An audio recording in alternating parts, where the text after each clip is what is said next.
केला आहे। तर इंजिनिअरिंग प्रवेश प्रक्रियेसाठी मुळात बेसिक लागणारे डॉक्युमेंट्स काय लागणार त्यापासून आपण या ठिकाणी सुरुवात करूया। तर प्रवेश प्रक्रियेसाठी जेही डॉक्युमेंट्स लागणार आहेत या सर्व डॉक्युमेंटची लिस्ट तुम्हाला स्क्रीनवरती दिसत आहे। आपल्याला ऑल स्टुडंटसाठी कोणते डॉक्युमेंट्स लागणार आहेत, ईडब्ल्यूएस असेल तर कुठले डॉक्युमेंट्स लागतील, एससी एसटी असेल तर काय लागेल, ओबीसी असेल काय लागेल, आणि एखाद्या विद्यार्थ्याला डिफेन्स असेल किंवा फिजिकल हँडिकॅप असेल अशा विद्यार्थ्याला कोणते डॉक्युमेंट्स लागणार आहेत याबद्दल सुद्धा तुम्हाला इन्फॉर्मेशन दिसत असेल। कदाचित दिसत नसेल तर मी वन बाय वन एक एक डॉक्युमेंट्स बद्दल माहिती देईल। तर सर्वप्रथम सर्व विद्यार्थ्यांना आपलं 10वीचा मार्कशीट लागेल, त्यानंतर आपल्याला 12वीचा मार्कशीट लागणार आहे, त्यानंतर आपलं जे 12वीची टीसी आहे, लक्षात घ्या 10वीची टीसीची आवश्यकता नाही, जे आपली 12वीची टीसी आहे हे 12वीची टीसी लागेल आपल्याला। नेक्स्ट आहे आपल्याला ऍडमिट कार्ड लागणार आहे सीईटीचं, त्यानंतर आपला एमएसटी सीईटीचा मार्कशीट लागेल, नॅशनॅलिटी अँड डोमिसाइल सर्टिफिकेट लागेल, विद्यार्थ्याचं आधार कार्ड लागेल, पासपोर्ट साईज फोटो आणि सिग्नेचर लागेल। आणि ज्याही विद्यार्थ्याला TFWS मधनं ऍडमिशन घ्यायचं आहे, TFWS बद्दल मी सविस्तर माहिती तुम्हाला देणारच आहे पुढे काही ह्याच्यामध्ये स्लाइड्स मध्ये, तोपर्यंत TFWS पण तुम्हाला माहिती आपण सध्या एक इन्फॉर्मेशन म्हणजे इन्कम सर्टिफिकेट असेल 8 लाखाच्या तरच आपल्या TFWS अंतर्गत ऍडमिशन घेता येत असतं। नेक्स्ट आहे आपलं गॅप सर्टिफिकेट। गॅप सर्टिफिकेट कोणाला लागेल, ज्या विद्यार्थ्यांना 2024 मध्ये 12वी झाली आहे अशा विद्यार्थ्यांना गॅप सर्टिफिकेटची काही आवश्यकता नाहीये। म्हणजे जर आपण 2024 मध्ये बोर्ड एक्झाम दिली असेल तर आपल्याला गॅप सर्टिफिकेटची काही आवश्यकता नाहीये, पण 2024च्या अगोदर जर आपली एक्झामिनेशन झाली असेल, लाईक दॅट 23 आहे 22 आहे यामध्ये झाली असेल तर आपल्याला कंपल्सरी गॅप सर्टिफिकेट लागणार आहे। दुसरी गोष्ट आहे यामध्ये महत्वाची की काही विद्यार्थ्यांना पाहिलं असतं सध्याच्या स्थितीला एमएसटी सीईटी मध्ये खूपच लो मार्क्स आहेत आणि काही असे विद्यार्थी आहेत की त्यांना जेईई मेन्स मध्ये खूप चांगले मार्क्स आहेत।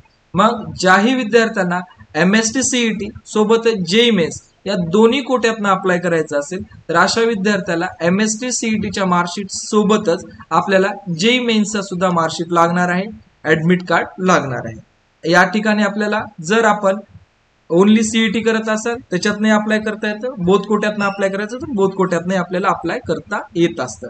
ज्याही विद्यार्थ्यांना ईडब्ल्यूएस प्रवर्गातनं अप्लाय करायचं आहे त्या विद्यार्थ्यांनी आपलं जे ईडब्ल्यूएस सर्टिफिकेट आहे हे ईडब्ल्यूएस सर्टिफिकेटची व्हॅलिडिटी आहे 31 मार्च 2025 या ह्याचं आपलं ईडब्ल्यूएस सर्टिफिकेट आणि ते स्टेटचं असावं, सेंट्रलचं नसावं। स्टेटची प्रोसेस करत आहात आपण तर स्टेटचं सर्टिफिकेट असणं गरजेचं आहे।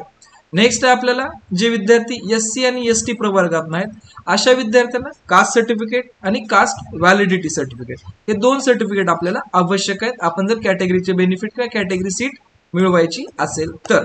नेक्स्ट ओबीसी, एसबीसी, व्हीजे आणि नंतर NT1, NT2, NT3 या प्रवर्गातले जेही विद्यार्थी आहेत अशा विद्यार्थ्यांसाठी caste certificate, caste validity certificate, non criminal certificate एवढे डॉक्युमेंट्स तुम्हाला लागतील। यामध्ये नॉन क्रिमिनल सर्टिफिकेटची व्हॅलिडिटी 31 मार्च 2025 पर्यंत असावी, सोबतच आपल्याला इन्कम सर्टिफिकेट सुद्धा लागणार आहे।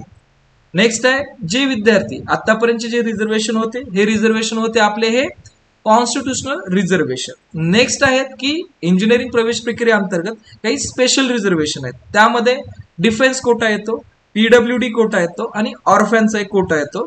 तर आपण ज्याही कोटा अंतर्गत येतात स्पेशल रिझर्वेशन अंतर्गत तर या कोट्यातले आपल्याला या ठिकाणी डॉक्युमेंट्स लागणार आहेत। डिफेन्स कोट्यामध्ये जे विद्यार्थ्याचे पालक आर्मी, नेव्ही आणि एअरफोर्स या ह्याच्यामध्ये सैन्य दलात सध्या ऍक्टिव्ह असतील, एक्स सर्व्हिसमॅन असतील तर अशाच या ठिकाणी विद्यार्थ्याचा डिफेन्स कोटा कन्सिडर केला जाणार आहे।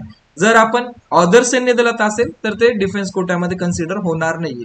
डिफेन्समध्ये फक्त आर्मी, नेव्ही आणि एअरफोर्स या अंतर्गतच्या पालकांचा या ठिकाणी समावेश होईल। यामध्ये ऍक्टिव्ह सर्व्हिसमॅन असतील अथवा रिटायर सर्व्हिसमॅन असतील या दोन्ही या पालकाचा विचार केला जात असतो। नेक्स्ट आहे या ठिकाणी पीडब्ल्यूडी, जे विद्यार्थी दिव्यांग आहेत, अपंग आहेत अशा विद्यार्थ्यांसाठी एक सेपरेट कोटा असतो, त्या सेपरेट कोट्यातनं ऍडमिशन घेता येत असतं। नेक्स्ट आहे ऑर्फॅन, ऑर्फॅन मध्ये सुद्धा आपल्याला या गोष्टीचा आपल्याला फायदा घेता येत असतो।